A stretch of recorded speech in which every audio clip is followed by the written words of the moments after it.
বহিৰাজ্যত কৰ্মৰত অতিকৈ দৰিদ্ৰ পৰিয়ালৰ সন্তান জিয়াবোৰৰ প্ৰয়োজন আপোনাৰ কিঞ্চিত সহায়ৰ। ঘৰ দৰঙৰ দলগাঁৱৰ বেছিমাৰী গাঁৱত পেছাত এজন শ্ৰমিক জটিল ৰোগত আক্ৰান্ত। এটি সুঠাম দেহাৰ অধিকাৰী জিয়াবোৰৰ এয়া পূৰ্বৰ ফটো। বৰ্তমান চিকিৎসাধীন চেন্নাইৰ এখন চিকিৎসালয়ত। জনাইছো বিতংভাৱে দৰঙৰ শিলবৰীৰ বেছিমাৰী গাঁৱৰ বাসিন্দা আবেদ আলীৰ কনিষ্ঠ পুত্ৰ কৰ্মসূত্ৰে বহিৰাজ্যত আছিল। কিছুদিন ধৰি জিয়াবোৰৰ শৰীৰত দেখা দিলে জটিল বেমাৰ। যি বেমাৰ শুনিলে সকলোৱে শংকিত হোৱাটো স্বাভাৱিক, ব্ৰেইন টিউমাৰ। ইতিমধ্যে এটা অস্ত্ৰোপচাৰ সম্পন্ন হৈছে আৰু অস্ত্ৰোপচাৰ কৰিবলগীয়া আছে।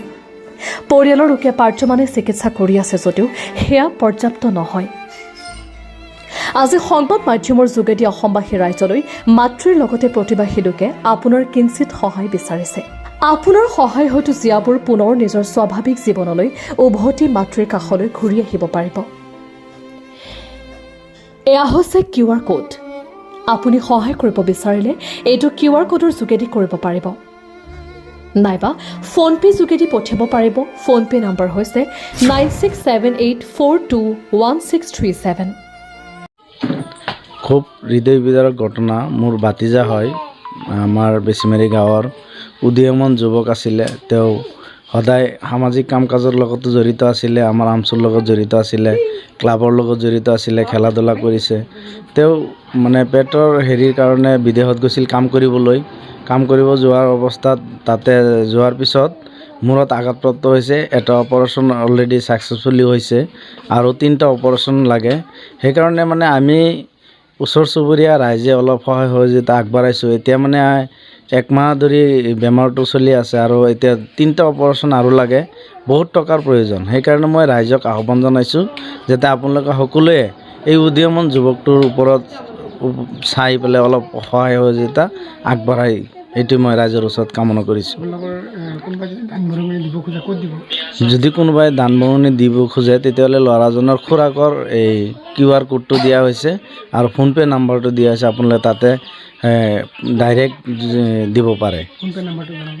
ফোনপে নাম্বাৰটো হ'ল 9678421637। কি ক'লে? 9678421637। পোনপ্ৰথমে মই সাংবাদিক বন্ধুসকলক অভিনন্দন জ্ঞাপন কৰিছোঁ, কিয়নো আমাৰ এই পিছপৰা শিলবৰী অঞ্চলৰ যিকোনো বাৰ্তা তেওঁলোকে ৰাইজৰ সন্মুখত দাঙি ধৰাৰ কাৰণে আমি অভিনন্দন জ্ঞাপন কৰিছোঁ। আজি এই ৰাতিপুৱা ভাগত আমি সকলোৱে শিলবৰী গাঁও পঞ্চায়তৰ অন্তৰ্গত বেছিমাৰী গাঁৱত এইখন ঘৰত আহাৰ বিশেষ কিবা এটা কাৰণ আছে। খুবেই এটা বেদনাজনক কথা, দুখজনক কথা লৈ আমি সকলোৱে একত্ৰিত হৈছোঁ। শিলবৰী বেছিমাৰী গাঁৱৰ জিয়াবুৰ ৰহমান পিতা আবেদ আলী চেন্নাইত কৰ্মৰত অৱস্থাত তেওঁৰ মূৰত বহুত বেয়াকৈ আঘাতপ্ৰাপ্ত হৈছিলে আৰু সেই জিয়াবুৰ ৰহমানক চেন্নাই হস্পিটেলত অপাৰেশ্যন কৰা হৈছে মূৰৰ, আৰু ব্ৰেইনটোৰ অপাৰেশ্যন কৰাৰ পিছত তেওঁৰ আৰু 3টা অপাৰেশ্যন এতিয়াও কৰাৰ বাকী আছে। আৰু যিখিনি মোটা অংকৰ টকাৰ প্ৰয়োজন গাঁওবাসীয়ে বহুত সহায়ৰ হাত আগবঢ়াইছে, সেইখিনিয়ে কোনো পৰ্যায় সম্ভৱ নহয়। আৰু ফটো হয়তো এইটো ভিডিঅ'ৰ যোগেদি ৰাইজে নিশ্চয় চাব পাৰিব।